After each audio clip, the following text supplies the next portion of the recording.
সঁচাকে সৰকাৰক ধন্যবাদ জ্ঞাপন কৰিছোঁ যে আমাৰ চাহ বাগিচা অঞ্চলত বসবাস কৰা প্ৰতিজন শ্ৰমিকৰ কাৰণে মাটিৰ পাট্টা আইনটো আনিলে আৰু যাৰ কাৰণে আজিৰ তাৰিখত বাগিচা অঞ্চলত এটা উৎসৱমুখৰ পৰিৱেশ এটা সৃষ্টি হৈছে।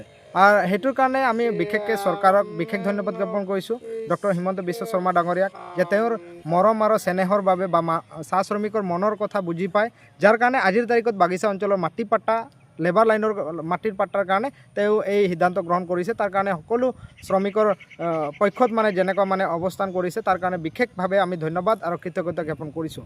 তাৰ সমান্তৰালকৈ আমি যোৱাকালি যোনটো নেকি উত্থাপন হোৱা বিল, বিশেষকৈ আমি জনজাতিকৰণৰ যোনটো নেকি এটা প্ৰস্তাৱ যে কেন্দ্ৰীয় চৰকাৰলৈ প্ৰেৰণ কৰা এটা ৰিপৰ্ট, সেই ৰিপৰ্টৰ ভিত্তিত আমি কিছুমান কথা দেখিবলৈ পাইছোঁ। আৰু সেই দেখা হিচাপে আমি ক'ব খুজিছোঁ, এটাই অনুৰোধ কৰিব খুজিছোঁ যে আজি আমাৰ অসমত বা গোটেই ভাৰতবৰ্ষকে ট্ৰাইবেল ফ্ৰীডম ফাইটাৰ আমাৰ বীৰ বিৰচা মুণ্ডাৰ জন্ম জয়ন্তী জনজাতীয় গৌৰৱ দিৱস হিচাপে উদযাপন কৰা হ'ল আৰু আমি সকলোৱে উদযাপন কৰিলোঁ আদিবাসীসকলে। কিন্তু আজিৰ তাৰিখত তেওঁৰ বংশধৰক আমি ইয়াতে জনজাতিকৰণ হিচাপে বা ভেলী হিচাপে আমাক জনজাতিকৰণ দিয়াৰ কাৰণে এটা প্ৰস্তাৱ প্ৰেৰণ কৰিছে। তো সেই ক্ষেত্ৰত আমি চৰকাৰক এটাই আহ্বান কৰিছোঁ যে আমি অলৰেডি ভাৰতবৰ্ষৰ অন্যান্য ৰাজ্যত আমি জনজাতিকৰণ হিচাপে স্বীকৃতি প্ৰদান কৰিছে আৰু স্বীকৃতি পাই আহিছোঁ। ঠিক তেনেধৰণে আমাৰ অসমতো সেই জনজাতিকৰণটোৱে আমি বিচাৰিছোঁ। আমি কোনো ধৰণৰ ইয়াতে মডেলিটি চেঞ্জ কৰা বা অন্যান্য হিচাপে আমাক সাঙুৰি লোৱা সেইটো আমি বিচৰা নাই। গতিকে ওৰাং মুণ্ডা চান্তাল খাৰিয়া যিসকল আমাৰ বাগিচা অঞ্চলত বসবাস কৰোঁ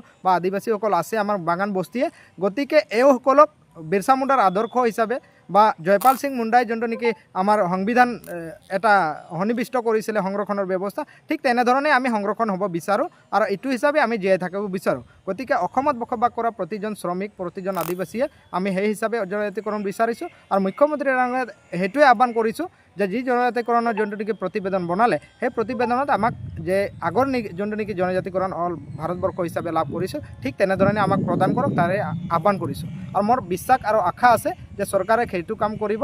আৰু যিহেতু আদিবাসী চুক্তিৰ জৰিয়তে তেওঁলোকে জনজাতিকৰণ প্ৰক্ৰিয়াটো অলৰেডি সন্নিৱিষ্ট কৰিছে, গতিকে সেই প্ৰক্ৰিয়াৰ জৰিয়তে আমাক সুকীয়াকৈ জনজাতিকৰণ প্ৰক্ৰিয়া দিব লাগে। যাৰ কাৰণে আমি সকলো অসমত বসবাস কৰা প্ৰতিজন শ্ৰমিকৰ হৈ আমি মুখ্যমন্ত্ৰীক ধন্যবাদ জ্ঞাপন কৰিম। আৰু প্ৰতি বছৰে যেনেকুৱা ধৰণে তেওঁ আমাক কৈ আহিছে, যেনেকুৱা প্ৰতিশ্ৰুতি দিছে, যেনেকুৱা কাম কৰি আছে, আমি আশা কৰিছোঁ আমাৰ যিখিনি দাবী আৰু যিখিনি অভাৱ অভিযোগ আছে এইটো পূৰণ কৰিব বুলি আমি আশা কৰিব পাৰোঁ।